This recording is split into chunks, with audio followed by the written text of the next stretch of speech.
If your dog runs away with their toys while you are trying to play with them, do not chase them. Watch this video. All dogs have a behavioral trait known as possessiveness. This behavior can be defined as a sense of entitlement or desire to get closer to, or retrieve, a familiar item or person. In this video, I will discuss a dog's possessiveness with a toy. When a dog doesn't have the toy near them, possessiveness will cause them to run to it and pick it up if another human or dog is getting closer to or touching the toy. For example, if you pick your sock up off your floor, and your dog is triggered to run across the room and grab it, they might be showing possessiveness. If a possessive dog already has the toy, they will run away with it in their mouth to keep it to themselves, just like when your dog steals your socks and you chase them. If your dog steals your socks or runs away with their toy when you are playing with them, do not chase the dog. You need to convince the dog to bring the item back to you without talking. This is easily achieved by moving away from the dog in an exciting and stimulating manner. When you start using this method, do not yell, scold, or use verbal commands, as they are cues for the dog to run away, based on their previous experiences with you. The easiest way to get a dog to come to you when they don't want to is by making the dog want to walk towards you.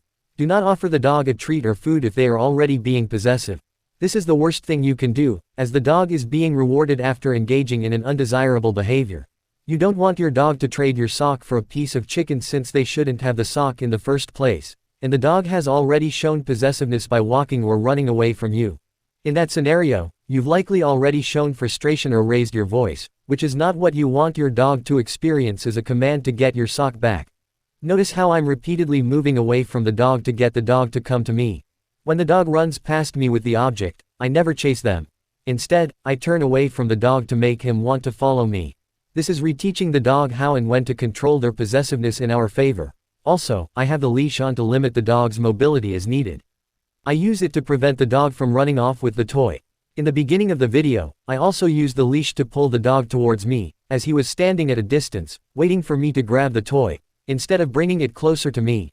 I also tried to step on the leash when the dog walked past me, but I missed it. The important part is that I did not chase the dog after I couldn't step on the leash. Take note, stepping on the leash as the dog is walking away with a toy may cause them to temporarily not want it. With enough stimulation, the dog will want it again.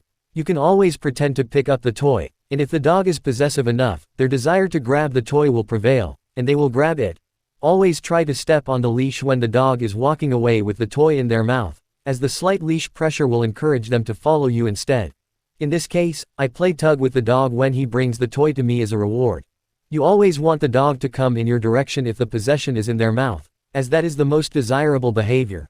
When playing with a possessive dog, never throw the item so far away that the dog has complete freedom to grab the object and run away, successfully ignoring you as you try to get the toy back. Instead, you want to slowly increase the size of your play area while maintaining the idea that the dog should be running back to you with the object. This is teaching the dog to bring the item confidently to you instead of running away with it. I'm going to keep posting videos just like this one so that people can understand their dogs and live a more enjoyable lifestyle with them. If you enjoyed this video, hit the like and share buttons. If there's a topic you want me to cover, leave it in the comments.